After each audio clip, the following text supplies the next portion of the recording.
Jeez, this is just what we want. Well, if you're looking for a mid-size SUV that can fit a family of 6 and it also has to be an electric vehicle, well then you don't have that many options, do you? But today we're taking a look at a vehicle second to come out from Kia using the e-Global modular platform. This is the Kia EV9. Let's find out more about this car. Now, if you're thinking about trading in your car to buy a car like this Kia EV9, try selling it with Quotes instead. Quotes helps you sell your car quickly and easily. With the new Quotes doorstep, get a professional inspection by our certified mechanics at your convenience anywhere on the island. Quotes will then auction out your car online to its wide network of dealers to bid on your car. Once bidding is complete, Quotes will update you with their best offer price at no obligation. It's that easy. To find out more, visit quotes.com.sg. That's quotz.com.sg. Now let's find out more about this car. Now, starting off by the front of this massive 5-meter long vehicle, you're going to get a massive Kia badging. Underneath the hood, there is access to a 52-litre frunk in place of an engine. Now, you're going to find the usual grille here, except there is no tiger nose grille. It has been digitalized into lights right here. And down here, you're going to find your gamut of LED headlights as well as your daytime running lights. Very, very geometric shapes because that is the new design philosophy that Kia is chasing after. Now, onto the sides. Now, over by the side of this massive thing, this measures 5 meters by 2 meters by 1.8 meters. You're gonna get it in a single trim GT line only. It comes with these 19-inch rims. I'm not a fan of the design, it doesn't sit with me, but at least they are aerodynamic, and online on other markets you can find them in a triangular shape. I think that looks a little bit better. Now, they are supposed to be aerodynamic, and what else are aerodynamic are the side view mirrors. You don't get mirrors, but you get camera feeds that feed to your display here on the side, as well as the instrument cluster when you turn on the signal indicator. Now, moving down here, you get very beautiful paintwork and this door handles that hide away right here when they are locked. Now, this paintwork is something that many people can only dream about with a wrap, but as you can see, it extends through the whole of the car's paintwork, which is lovely. Now, moving down here, you get some plastic trim that helps it keep the mud off when you're going off-road, because it does have a few terrain options, and we'll explore that a little bit later. And for your charging port, for this 99.8 kilowatt hour battery, you get up to 150 kilowatt DC fast charging. Now, onto the rear. Now, I really like the rear, reminiscent of the Kia Sorento. You have this giant wing right here, hiding your rear wiper as well as your rear view camera for the mirror display inside. Gigantic Kia logo. And check out these rear lights. Entirely funky design. I kind of like it. It's like a cyberpunk, kind of almost like a shuriken. You can see it accommodates so many edges and notches for all your other lights. Now, open up the very large power tailgate to some amount of space, even with the third row up. Of course, it will not pass the anti-trolley length test. However, you can still see we can put a full-size luggage as well as anti-trolley in the rear. Now, in terms of amenities, you're gonna have an adjustable boot floor right here with your tonneau cover and a tire repair kit, and you also get access to vehicle to load. So if you want to power devices using a 3-pin plug, you can actually use that right here, as well as buttons to lower down the second or third row seats if you want to load up with all of that with cargo. Now, on to the inside. The Kia EV9 is priced from $290,000 without COE. The dual electric motors produce 380 brake horsepower and 700 Newton meters of torque. The single-speed transmission brings the car from 0 to 100 km per hour in 6 seconds. The 99.8 kilowatt-hour battery has a drive range of 512 kilometers. For more details on the Kia EV9 or any other car, head on to Sgcarmart.com to help you make the smart choice on your next car. Now, over in the third row of the Kia EV9, amenities are plenty with aircon, USB-C, fast charging, and if you want, although this is the headspace and leg space inside the third row SUV, just like the Kia Sorento, you can actually lean back with this so you can enter kind of like a lounge setting, so it's more comfortable on a long journey. Otherwise, this is pretty much the space that you're going to get, although having an aircon and fast charging kind of helps it. This is a regular seating position for the second row, so it's a little bit squeezy, but it can fit. Now onto the second row. So over in the second row, you can see it's very spacious. My headroom, I got plenty of legroom that can even go to Malaysia. So if you want, you can swivel this.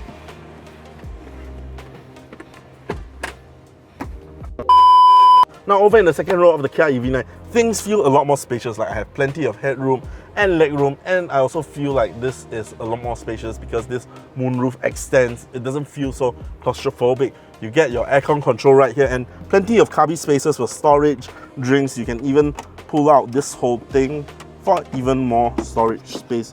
Then because of its platform, the floor is rather flat and it's really easy to traverse around the car. Other than that, you still get a privacy sunshade. Oh, you also get USB-C fast charging right here. And then also ventilated seats for your second row. Now granted, things aren't as spacious or as luxurious as a flagship MPV like the Vellfire, but being SUV sportiness, this is a good compromise between the two. Now let's check out the front. Now over by the cockpit of the EV9, things look familiar yet super different, a lot more modern. You get this Kia steering wheel with some of your familiar logos from the buttons of every other Kia you'll see, but the design right here is different. The materials are different, like you've never seen before. You get pedal shifters for your regenerative braking. This time they go from above level 3, which is iPedal, and then they all go all the way down, and there's also an automatic mode. I believe that is automatically set based on the, how far you are from the car in front of you. Then you get twin 12.3-inch super display clusters, and I really like this touch right here, a hidden touch bars so that you can quickly access home, map, media, as well as your favorite thing that you can toggle, which is very typical of Kia. Right here you have your aircon display, which this is what we just want. We just want physical buttons and a very simple display that's never hidden, so that at one touch you can always access recirculation, or you can adjust your temperature or your fan mode without having to go through any displays. Please, this is just what we want. Another thing, you also have your physical hazard light, USB-C fast charging, 12-volt charger hidden right here, 2 large cup holders, and then you get quick access to buttons like hill descent mode, brake auto hold, as well as your gigantic 360 camera to help you move this car around. You get a cubby space here with a hidden wireless charger that slots in nicely so your phone doesn't go flying. The rest of the cabin is done really smoothly, really nicely. You have felt-like material up here. Another thing that I really like here is your ambient lighting. I think they did it really well, just like with the Sorento, with a little bit of texture of fabric right here. Now this kind of brings me back to things being a little bit more sustainable, like your vegan leather interior, and you also get, if you press on this seat logo with a little Wi-Fi button, it also massages your back, so you get treated to a little bit more comfort along with your ventilated seats. Now you can see there's plenty of digital mirrors in here, like your side view ones here and your rear view ones here, in addition to helping you move this gigantic car around. Not just that, you are also treated to 16 speaker Meridian setup. I would prefer a Bose and Wilkin, but irrelevant. Does this car drive as well as it looks? One way to find out.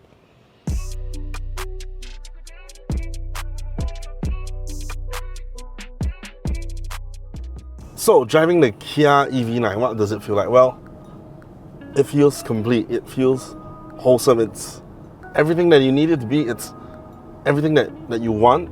It's kind of like a jack of all trades, but also doing really well in everything.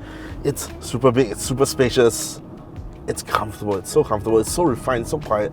It mutes out everything else on the road. It's not the quietest, but you just kind of put a layer of comfort and luxury over whatever it is on the roads. The bumps, the sounds, and everything just feels so perfect inside here. But at the same time, what says comfort like 380 brake horsepower, 600 Newton meters of torque, 0 to 100 in 6 seconds, inside this massive hulk of a beast with a drag coefficient of 0.28, which, to put that into perspective, the Toyota Prius has a drag coefficient of 0.27.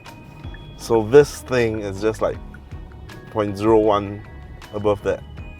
When you do give it the beans, you feel the car start to lift a little bit, but that's okay because it goes over all the bumps without any issue. Everything is just so comfortable, and you want to jet off the line, that's when you feel it the most. But I think it is forgivable. But it does lead me into my next point, which, if there was one thing to be done about this, or rather one thing that I would want inside this car, it would be DCC, Dynamic Chassis Control. I would want, because currently it has normal mode, you have your drive modes right here, normal, eco, sport. I think it would be fantastic, because I can't really call it a complaint because it's already doing pretty much, everything's done pretty well. But if one thing could be improved, I think Dynamic Chassis Control would make it just perfect. So when you want to go into comfort, you can have your quiet drive, your very muted, bouncy ride. But when you put it into sport, that's when things stiffen up. And speaking of sports mode, this is something that I really, really appreciate. I believe this was something that they did inside the Kia Stinger as well. When you shift it into sport mode, and then you put the pedal to the metal, you feel the bolsters of the seat firm up as they hug you in, so that you're not sliding all over the place, which is really fantastic. It holds you so you're not shifting around when you're throwing this thing, and you can theoretically throw this thing around 90 around the bends. It feels so planted, you would not believe it.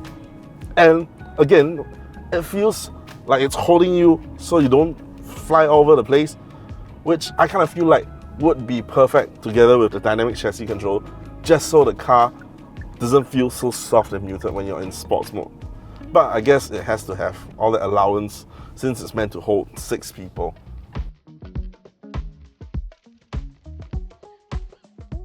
So is the Kia EV9 a will buy, won't buy, or go try? If you ask me, this has to be a will buy.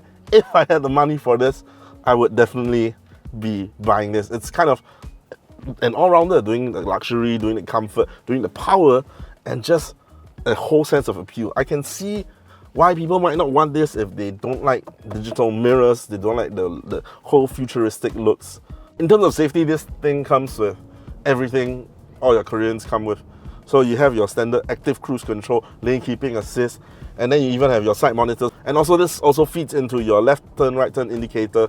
So not just your mirrors appearing here, but they also appear on the screen in this little circle, which is something that I really like. It started, I believe, first on the Sorento back in 2019 in the SX Tech trim as well as GT Tech, and I think it's just a fantastic upgrade. And everything's still here. So you have your heads-up display. This heads-up display has been improved from that with a little bit sharper detail, and also some more of your things like your lane keeping assist appearing on screen. So this could do level 2 self-driving, active cruise control, everything. And in addition, you have a digital rear view mirror because it's a 6-seater in the rear, and if you have a bunch of kids like, hey, sit down, and then, you know, they're blocking the rear view, and you can just turn on the digital rear view, and it's just such a nice touch.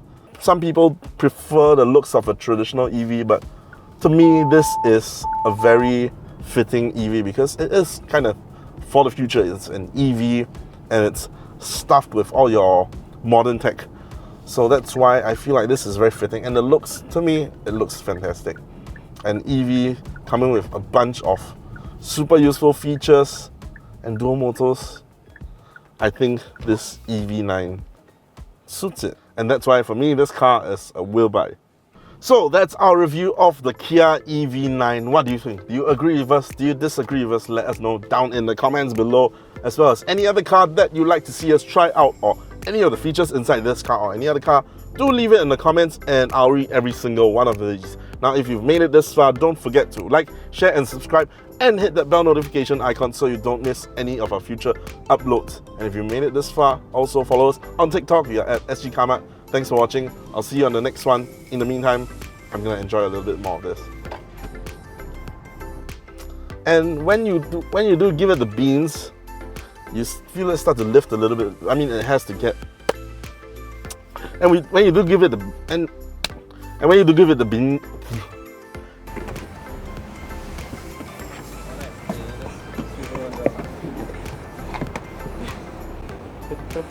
It's a bit obscene.